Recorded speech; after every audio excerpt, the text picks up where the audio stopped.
Hello students, hope you are all safe and healthy. Today let us revise the chapter Periodic Classification of Elements. We all know that matter around us is present in the form of elements, compounds and mixtures. At present there are 118 elements known to us. All these elements have different properties. Out of 118, 94 elements are naturally occurring. Look at this given image. Don't you find the systematic arrangement of materials? Here easily we can find out the material which we are in need of. Like fruits are arranged in one place, all the vegetables are arranged in one place, all the packed food materials are arranged in one place. So here we can observe the systematic arrangement of materials. In our daily life also, the systematic arrangement of things are very important. It avoids the confusion and searching. In the similar manner, even in the periodic table, the arrangement of elements are in a systematic manner is very essential.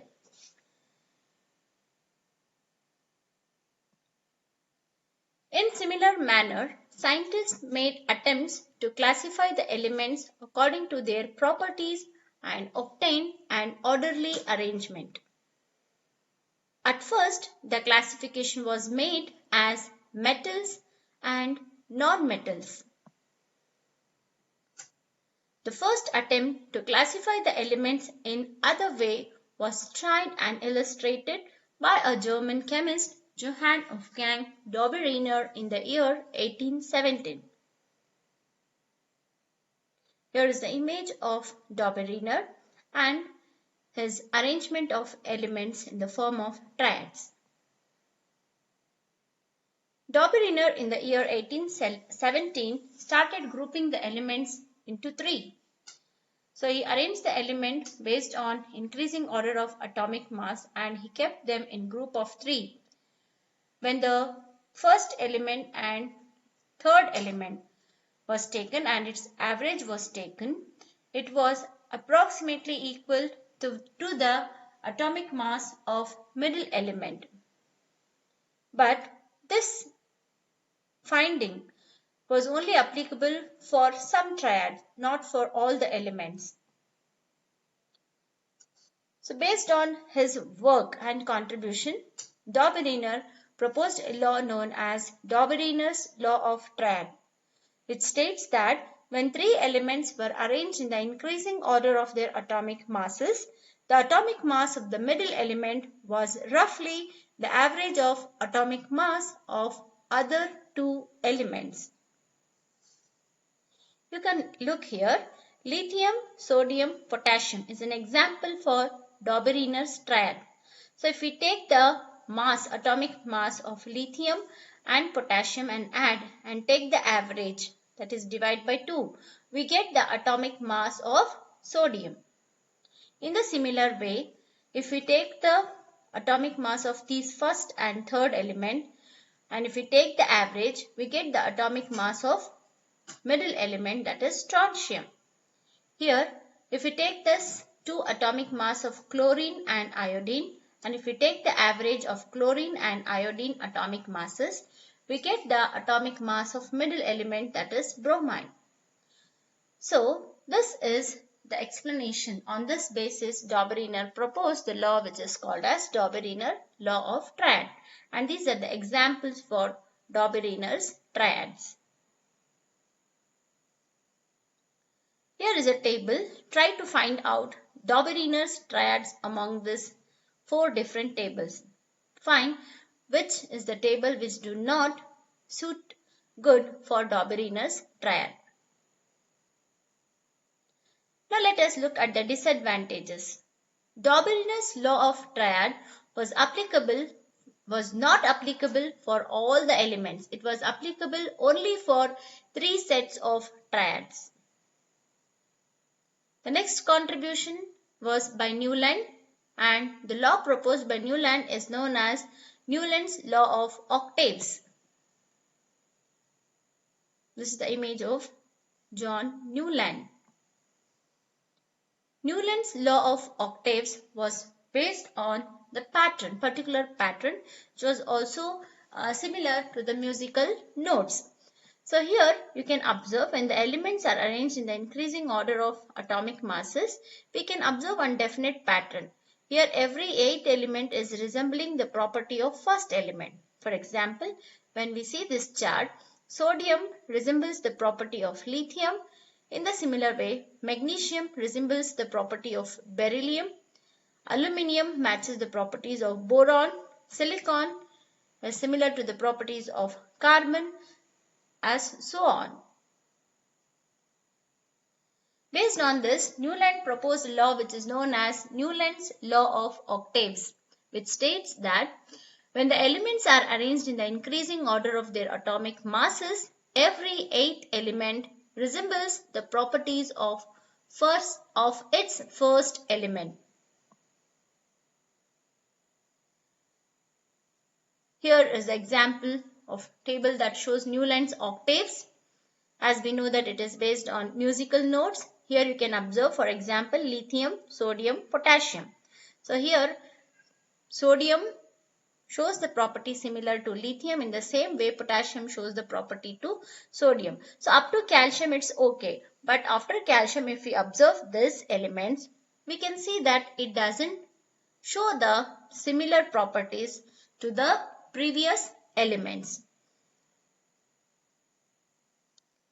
Let us look at the disadvantages. As we have seen the arrangement here, Newland's arrangement of elements, we have understood some of the disadvantages. Let us list out it. In the exam also you may get the question, what are the disadvantages of Newland's law of octaves?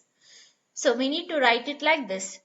It was found that the law of octaves was applicable only up to calcium. As you have seen here, it was applicable only up to calcium. But after calcium, we don't see the repetition in the properties of elements.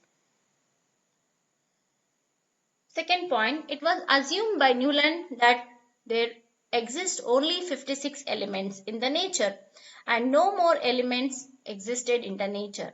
But now we can find that there are more than 56 elements.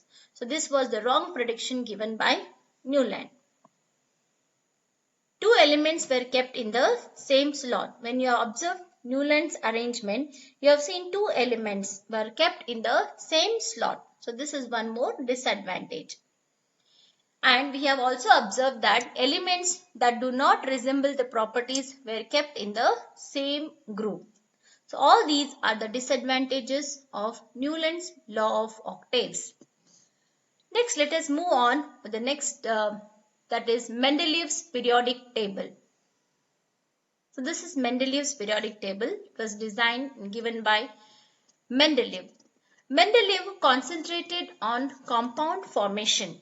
He observed the reaction of elements with hydrogen and oxygen. It was considered as one of the basic property to classify elements. Mendeleev took 63 cards. As you can observe here, he took 63 cards and wrote the properties of element on each card and arranged them based on similarities. So after arrangement, he observed that most of the elements in the periodic table got the place and was arranged in the increasing order of their atomic masses. So based on his observation, Mendeleev proposed a law or formulated the law known as Mendeleev's periodic law. What does Mendeleev's periodic law state? It states that the properties of elements are the periodic function of their atomic masses. Here is a Mendeleev periodic table. One more. As we can see here, we can clearly observe that there are groups and periods in Mendeleev's periodic table. And he mainly concentrated on compound formation. You can observe here in the beginning, in the first second row it is given. So he concentrated on compound formation taking oxygen and hydrogen. So how these different elements reacts with oxygen and what will be its formula, what will be the compound. So this was predicted much before. And it was based on this he arranged this periodic table. So here we have observed that there are groups and periods in Mendeleev periodic table. Observe this table carefully.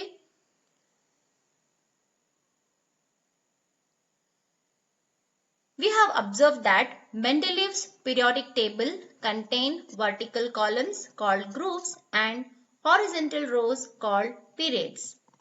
The letter R is used to represent any of the element in the group. For example, the hydrides of carbon is written as RH4. Now we write methane as CH4. That time Mendeleev gave as general formula, general letter for this as RH4 and oxide as RO2. RO2. That is, suppose if we are writing carbon dioxide, we write it as CO2. Carbon dioxide, CO2. Here, carbon is represented by the symbol R. Next, here, let us concentrate on achievements of Mendeleev's periodic table. So we have observed that Mendeleev left some gaps in the periodic table and he boldly predicted the existence of some elements that had not been discovered at that time. And in the Mendeleev periodic table, the inert gases which was discovered later could be easily placed without disturbing Mendeleev's table.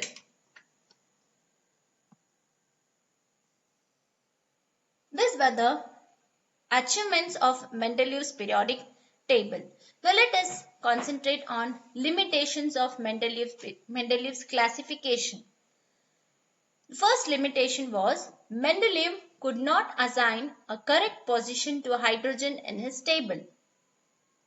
Second, when isotopes were discovered later, it was found difficult to explain it using Mendeleev's periodic table because in some places atomic mass did not increase in a regular fashion.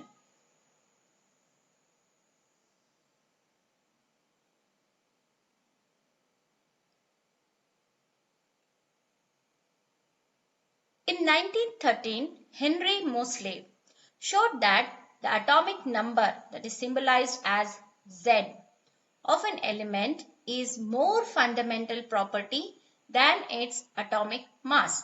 This is a scientist who thought in a different way. All the other scientists till now what we have discussed, they concentrated on atomic mass. But Moseley told that atomic number is more fundamental property than its atomic mass. And based on that, he proposed a law known as Moseley's modern periodic law that states that the properties of elements are the periodic function of their atomic number.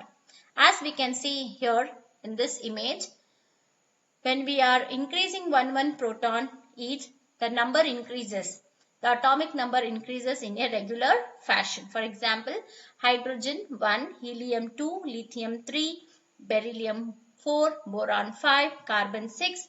So as each proton increases, the atomic number also increases and its regularity, periodic arrangement is also getting accurately. So based on this, Mendeleev proposed this law and called this as modern periodic law. So here is an image of periodic table, modern periodic table. We all know that it is arranged based on periods and groups. There are 18 groups and 7 periods.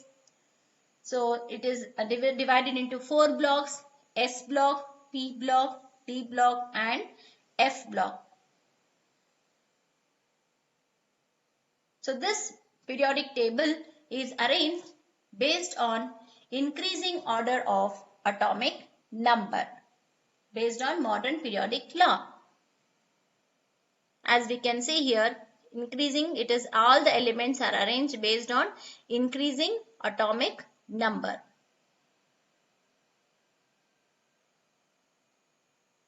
So here is to compare Mendeleev's periodic table and modern periodic table. This is a chart of comparison. Can compare here. Here are some of the important question given in the textbook. How were the position of cobalt and nickel resolved in modern periodic table? If you observe this image here, cobalt and nickel, can see cobalt has got 58.9, nickel has got 58.7. So this was the anomaly which was found in Mendeleev periodic table. But this problem was resolved in modern periodic table. Observe here cobalt and nickel. Since cobalt has got 27, atomic number 27, and nickel has got atomic number 28, and both are placed separately in different groups. So this problem was solved in modern periodic table because the atomic number is always a whole number. Next question we can see here. How were the position of isotopes of various elements decided in modern periodic table? In modern periodic table we have seen that the isotopes also have same atomic number. So they are also placed in the same group in modern periodic table. Here's the third question. How were the position of cobalt and nickel resolved? How were the next is it possible to have an element with atomic number 1.5? Have we seen any element with atomic number 1.5 here? No. So we know that always the atomic number is a whole number.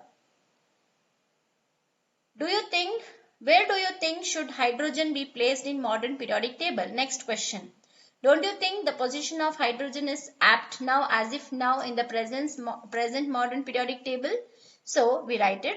Yes, the position as if given for hydrogen now is apt, is correct according to modern periodic table.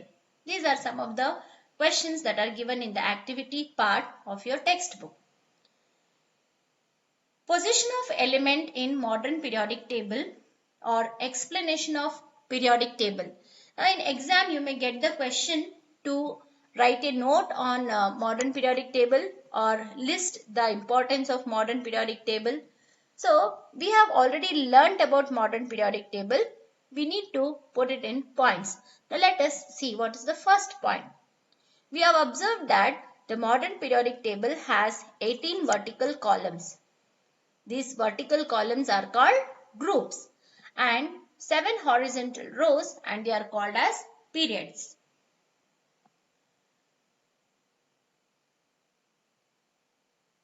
This activity you have already done it in the class. Go through the textbook and try to solve these questions, which is based on periods and groups in the modern periodic table.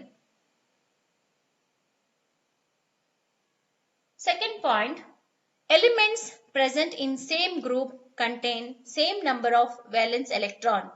You have seen that now all these elements that are shown in this chart like fluorine, chlorine, bromine, iodine, astatine, all these are the elements that are present in the same group. They are called as halogens. Now if you observe the electrons, that are valence electron, all these elements contain same number of valence electron.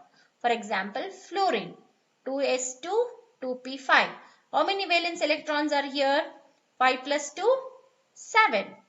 In the same way, chlorine, the valence electron present in chlorine is also 7.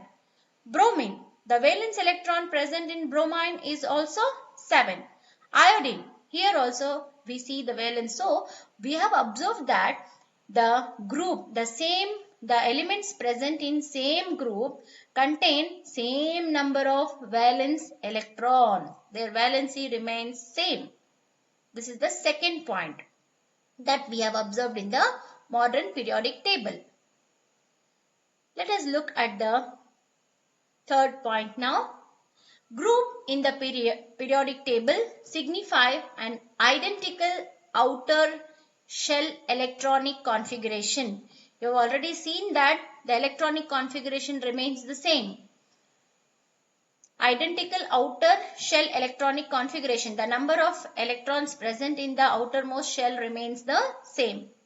And next point, the number of shells increases as we go down the group. We have observed here in this chart. As you go down the group, the number of shells increases. For example, in fluorine, there are 2 shells. In chlorine, there are 3 shells. In bromine, there are 4 shells. In iodine, there are 5 shells. So, in astatine, there are 6 shells. So, what we have observed here, as we go down the group, the number of shells are increasing.